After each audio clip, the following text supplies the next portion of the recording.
All right, another great opportunity to develop our mindset into who we are becoming. And today's going to reinforce how becoming does take a lifetime. And I wasn't sure exactly how or where I wanted to introduce this concept to you, though after discussing blissful dissatisfaction, this week is a better place than any. So we've already been discussing what the power of vulnerability holds in expanding into the greatest versions of ourselves. Though I really want us to focus and understand how incredible this quality is to have. Now, when I say vulnerability, that big buzzword,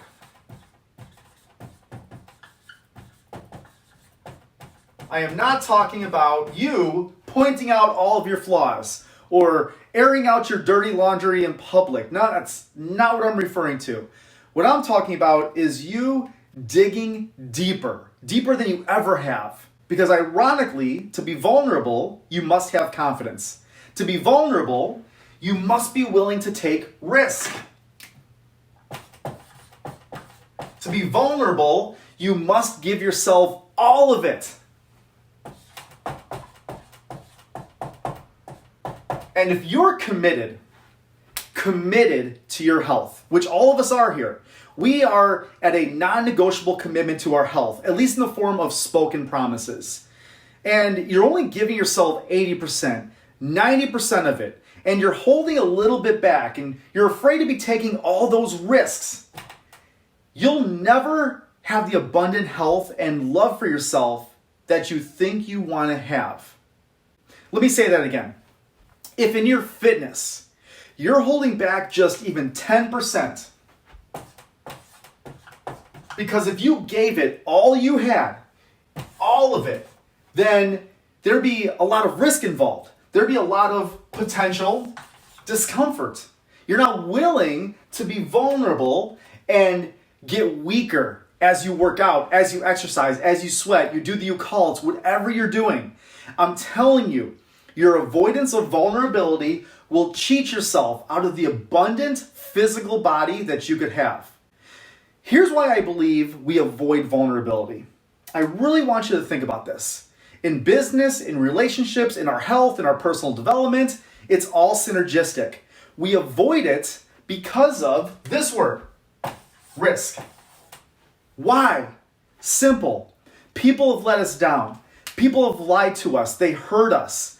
They take from us. They disappoint us. Though we also have a reputation of doing that to ourselves. And that's all true to an extent, if we allow that. But let's say I allow you to accept that for this moment. One thing that we cannot deny is that it takes courage to be vulnerable. It does take courage.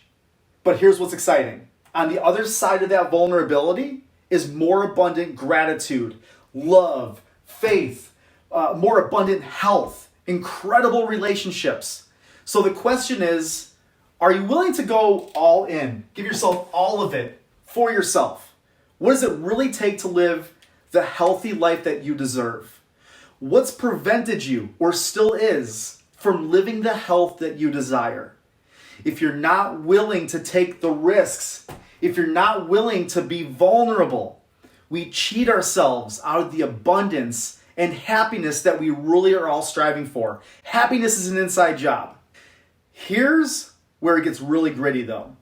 With all the experiences that we've had in the past and the false starts that we've had to endure, when you end up discovering the real process, the right strategy, the ultimate plan to get your health back, your life back like we are right now, we tend to sabotage it because we don't think we're worthy of the end result. We sabotage it. We don't give it all we got. We get to a certain point and we stop doing the work that got us there. Right? I remember when my son just started learning how to ride a bike. I was doing the cool, fun dad thing, and I was teaching him how to ride his two-wheeled machine. Now, if you know me and my family, I have two children. I have a daughter and a son, and our son is the youngest of the two.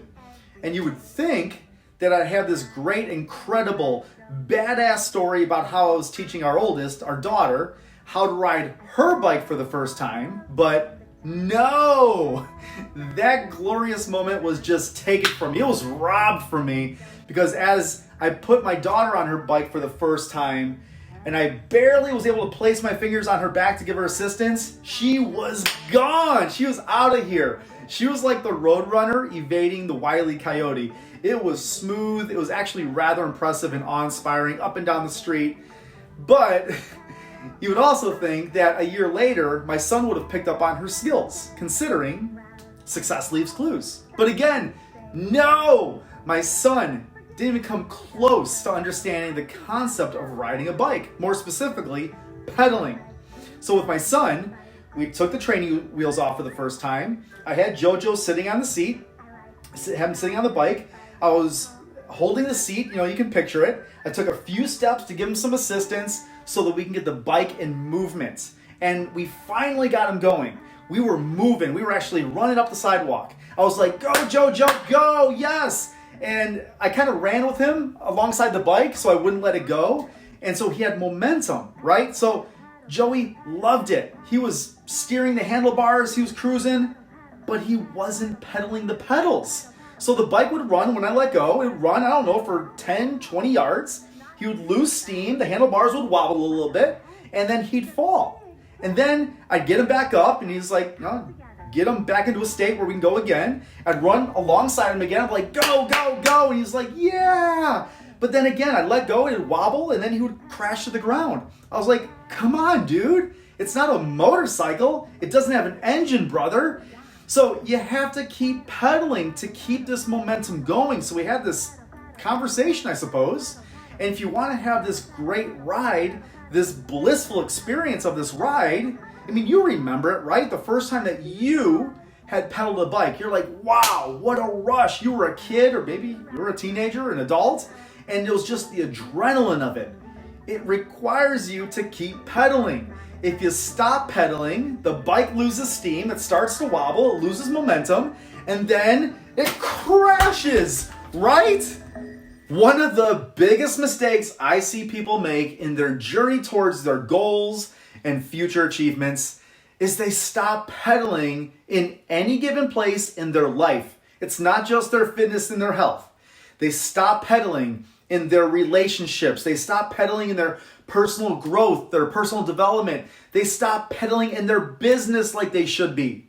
And I want to share with you these details. I want this to make complete sense. And since there's so many business owners in this environment in our Promise Keeper community, I know that you can relate.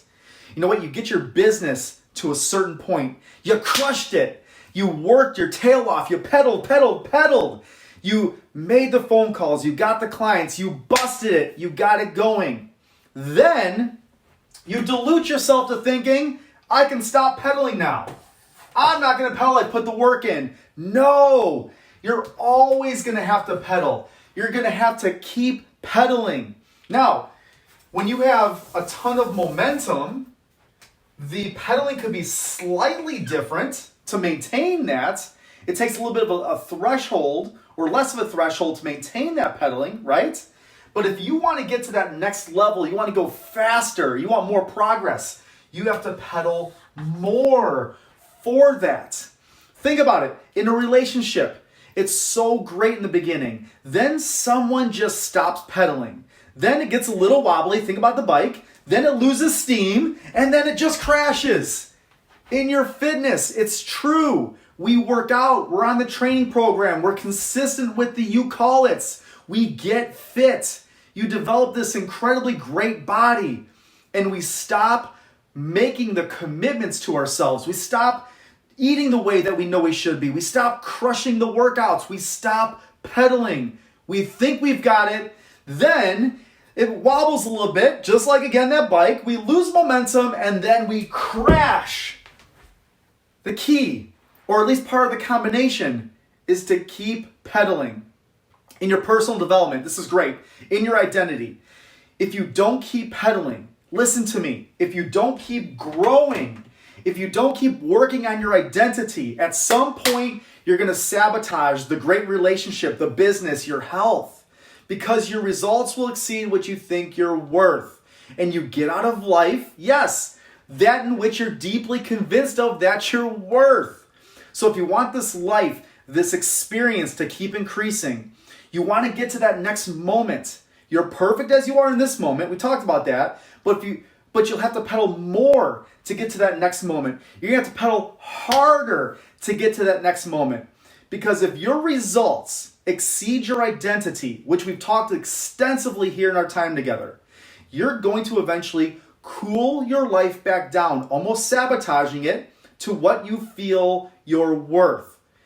And that's true in your body too, in your health. If you don't keep pedaling on your identity, in your fitness, on your wellness, and your body gets more fit than you believe you're worth, you'll gain the weight back. You'll lose the muscle mass. You'll conform back into what you think you're worth. So these false starts, these ebbs and flows of getting in shape and then falling back out of shape, in shape, out of shape, that's how it always works. Keep pedaling. Again, in a relationship, it's so great. It's off the ground. It's loving. It's incredible. Then you look back and it's a complete mess. It's disintegrating. Somebody stopped pedaling. And they're getting back out of that relationship what they truly think that they're worth in that relationship. They think it's the other person. No. You've taught them to treat you this way because you stopped pedaling on your own identity. Think about that. You stopped pedaling on your own worth. You stopped, right? Let that sink in. Where does this apply in your life? Where have you stopped pedaling? So the takeaway for me here is that the key in life, or that combination, is to honor yourself as a lifetime promise keeper. Just like riding that bike, you need to keep pedaling. I'm telling you, this is just another extension of building blissful dissatisfaction. You've already started. Your fruits are being produced on your tree. You're on your way there. You have momentum. Now, lean into being vulnerable and keep pedaling. If you're ready to go, say let's go and let's pedal for a lifetime. Let's go.